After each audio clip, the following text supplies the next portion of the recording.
د ولسمشر غني تازه او سپینې خبرې دا چې چرته واوسي ویلي مطلب تر پای را سره وګورئ. سلام ستړي مشئ. ولسمشر محمد اشرف غني ولسي جرګې ته د نومان وزیرانو معرفي غونډه کې وویل طالبانو د یو کس اسامه بن لادن لپاره افغانستان د نړۍ سره مخ کړ. د اوسني وضعیت مسؤل دوی دي. پر هلمند او غور د یادې ډلې بریدونه دا څرګندوي چې لا هم یاده ډله د فتح پر کاذب روایت باور لري. ولسمشر غني وویل طالبان د په واضح ډول افغان ولس ته ډاډ ورکړي چې له ترهګریزو شبکو ځان بیلوي، اسلامیت او افغانیت ته لومړیتوب ورکوي.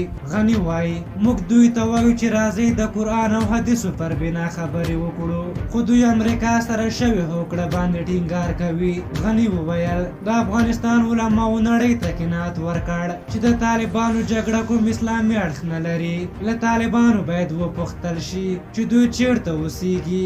امریکا سره یې هوکړه کړې، برید پرې نه کوي، خو هره ورځ خپل مسلمانان افغانان وژني. ولسمشر غني وویل چې ملا هیبت الله چیرته پټي او ولې افغانان وژني.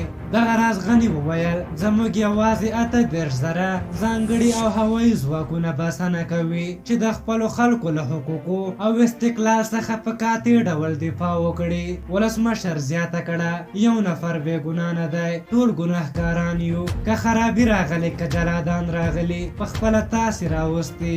د غازي امان الله خان، داود خان له سقوط او ملي تفرقې تاریخي پیښو مو زده کړه وکړه، یو بل ته لاس ورکړئ. راځئ اعتراف د خپلو تېروتنو وکړو، راځئ په ګډه کار وکړو. ولسمشر وویل د افغانستان اسلامي جمهوریت مرکچي پلاوي غړي په واحد دریځ د اساسي قانون او وروستیو 12 لسیزو لاسته راوړنو دفاع کوي. دوی ته باید وخت ورکړل شي تر څو په ښه ډول له جمهوریت څخه دفاع وکړي. ښاغلي غني ویلي په دې وروستیو کې له یو شمېر امریکایي لوړپوړو چارواکو سره لیدلي، یادو چارواکو ژمنه کړې چې په خپلو ټولو ژمنو به عمل کوي، په نظامي، اقتصادي او نورو برخو کې به خپلو مرستو ته دوام ورکوي. د ښاغلي غني په خبره اسیا له 300 کلونو وروسته د بدلون په حال کې ده.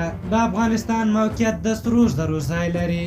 موږ باید له فرصتونو ښه ګټه واخلو او له آسیایي هېوادونو سره د ګډ کار په پایله کې باید له شته ظرفیتونو ښه ګټه واخیستل شي.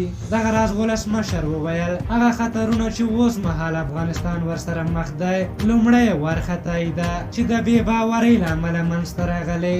دویم خطر د ترهګریزو شبکو موجودیت دی.